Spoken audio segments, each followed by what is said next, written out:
A new addition has now been added to the Mississippi Memorial that honors those who died in the Lynyrd Skynyrd plane crash 46 years ago tonight near the town of Gillsburg.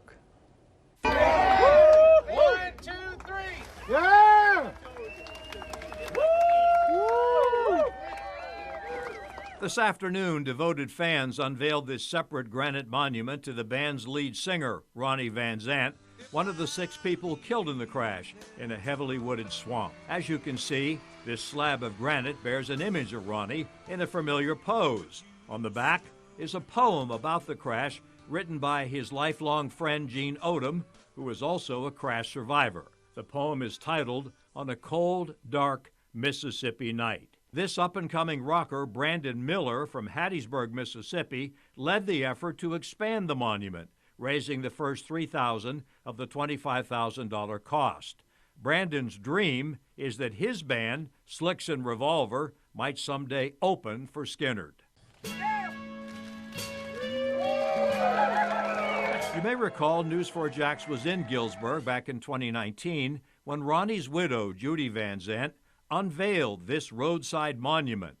It was erected by a committee of local people, many of whom were rescuers who saved the lives of the 20 people injured in the crash.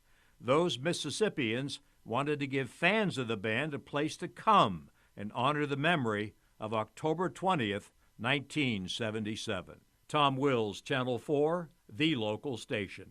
You know, Tom, we've heard you speak so often about your experience being there and covering the unveiling of that monument 4 years ago.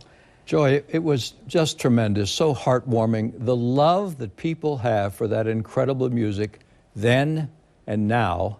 It was also the first time that I'd been back to the scene of that crash since I was there with the Channel 4 News photographer, Joe Coppolietta, the day after the plane went down. Something also, of course, I will absolutely never forget. I'm sure it's seared in your mind. Gosh, well, does the monument, does it see a lot of visitors? You know, it's hard to find. There's a sign out there on Interstate 55 that says "This way to the monument," but it continues to draw crowds. I spoke this week with Bobby McDaniel, one of the organizers behind the monument. He was just 22 years old when he was among those rescuers who went into that swamp. He told me, Joy, that 1,200 to 1,400 people sign the guest book at the monument every month, which is especially remarkable because they come from 20 different countries. Wow. As far away as Australia. And they're not people who were just in our country and decide to go there. They're people who regard that monument as a destination. And with today's edition, fans now have something new there to see all these years later. And we know that you also keep in touch with the family, so you keep us updated on them all the time. Thanks, I will Tom. do my part. And thank you for watching. Stay with us. There is more to come. Tarek will join Joy for News4Jax at 6:30 next.